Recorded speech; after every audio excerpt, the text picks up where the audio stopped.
अस्सलाम वालेकुम viewers, rich Pakistan का नया एपिसोड लिए मैं हूं आपका मेजबान अब्दुर्रहमान। आइए डिस्कस करते हैं आज की दो इंटरेस्टिंग न्यूज।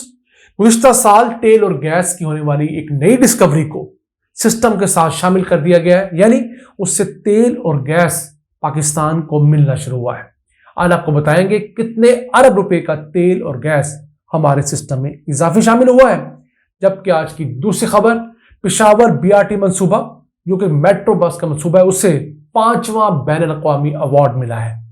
ये किस वजह से मिला है और इसके साथ साथ ये मंसूबा पाकिस्तान में सबसे ज्यादा मुसाफिरों का पसंदीदा मंसूबा है, जिसके अंदर हर साल करोड़ मुसाफिर ट्रैवल कर रहे हैं। आज आपको बताएंगे कि एक साल में कितने मुसाफिर ट्रैवल करते हैं और अब तक कितने करोड़ मुसाफिर इस बीआरटी मंसूबे पर ट्रैवल कर चुके हैं। लेकिन पहले चलते हैं सुबह सिंह का खूबसूरत शहर टंडुवाला यार, जिसके करीब एक कुआं खोदा गया जिसका नाम था दर्स वेस्ट वेल 2।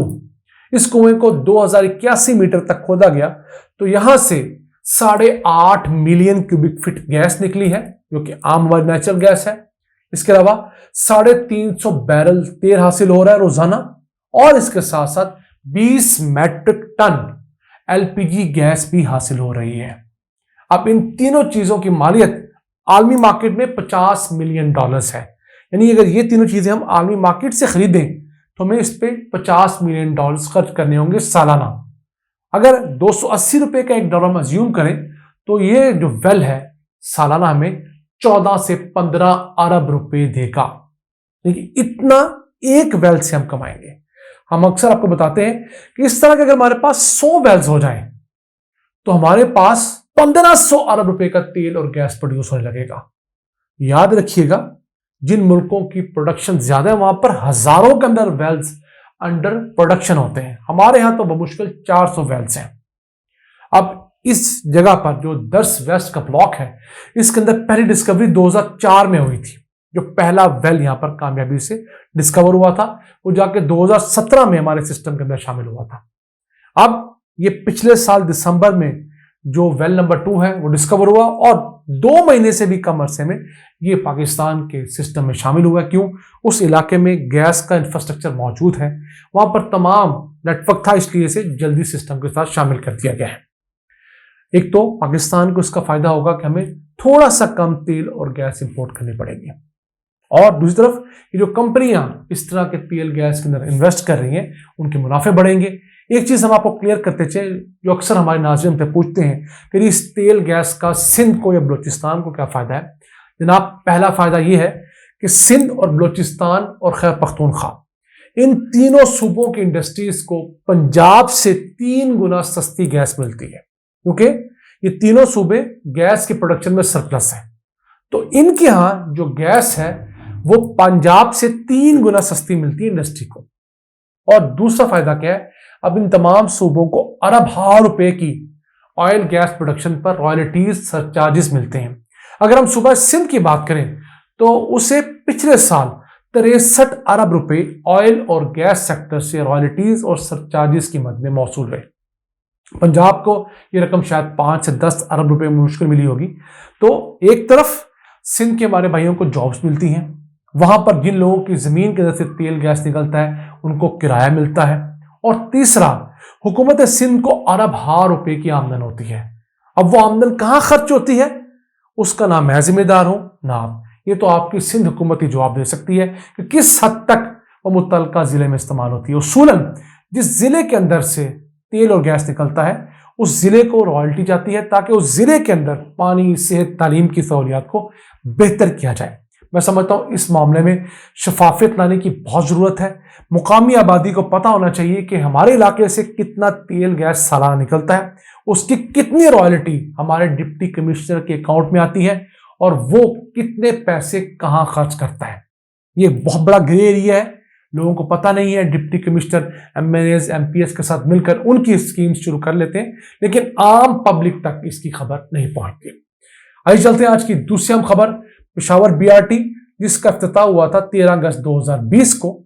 उसने अब तक 21.5 करोड़ मुसाफिरों को टैकल किया है, यानी कि 21.5 करोड़ ट्रिप्स उस पर ले लिए गए हैं। और अगर बात करें सिर्फ पिछले साल की 2023 के साल की, तो 8 करोड़ मुसाफिर इस बस के ऊपर ट्रैवल किए हैं। ऑब्वियसली पूरे पाकिस्तान से लोग नहीं आए, एक बंदे ने 10 दफा, 20 दफा, 50 दफा भी ट्रैवल किया होगा रोजाना जो लोग कम्यूट करते हैं। तो 8 करोड़ राइड्स इस पे ली गई हैं। ये 8 करोड़ टिकटें पिछले साल में फरोख्त की गई हैं और अब तक इसने 21.5 करोड़ टिकटें फरोख्त की हैं, जो पाकिस्तान में किसी भी बीआरटी का सबसे हाईएस्ट है इतने टेन्योर पे।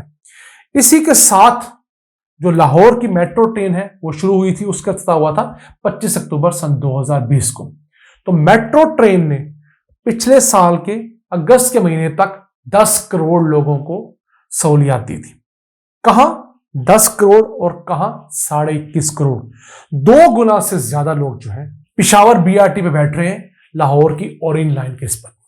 अब लाहौर की ओरियन लाइन में जो डेली राइडरशिप है, रोजाना मुसाफिर जो है तकरीबन मैक्सिमम 2 लाख उसके ऊपर ट्रैवल करते हैं, जबकि पिशावर बीआरटी पर 3,16,000 मुसाफिर रोजाना ट्रैवल करते हैं, जिनमें से 90% खवातीन होती हैं। हालांकि जब इस बस को प्लान किया गया था तो जमशेद ये थी कि 2% खवातीन सिर्फ इसमें ट्रैवल किया करेंगी और इसकी कैपेसिटी जो है रोजाना की 2.5 लाख अफराद की थी। तो इतने ज्यादा लोग आए कि अब इसका जो बसों का स्क्वाड है उसको बढ़ाना पड़ा। 244 बसें हो गई हैं पिशावर बीआरटी के तहत और 2.5 लाख की बजाय ये रोजाना औसतन 3,16,000 मुसाफिरों को एक जगह से दूसरी जगह पे पहुंचा रही है। इसके रोजाना नए रूट्स खुल रहे हैं और इसका डिजाइन बहुत अच्छा सिस्टम किया था कि बसें शहर के मुख्तलिफ इलाकों से आएंगी और इस मेन रूट के अंदर शामिल हो जाएंगी और फिर इस मेन रूट से भी निकलकर मुख्तलिफ इलाकों तक जाएंगी। तो एक फीडर रूट का जो कॉन्सेप्ट बदकिस्मती से लाहौर में सही तरीके से इंप्लीमेंट नहीं किया जा सका, वो पिशावर वालों ने हमसे कहीं बेहतर इंप्लीमेंट किया। हालांकि लाहौर शहर के अंदर मेट्रो के 2 मंसूबे हैं, एक मेट्रो बस का मंसूबा है और एक मेट्रो ट्रेन का मंसूबा है। मेट्रो बस फिरोजपुर रोड पे है, मेट्रो ट्रेन मुल्तान रोड पे है। अब इन दोनों मंसूबों के दरमियान कनेक्टिविटी के लिए फीडर रूट्स तो शुरू किए गए, लेकिन बदकिस्मती से वो बहुत सारी इंतजामी पेचीदगियों की वजह से सही तरह चल नहीं सके।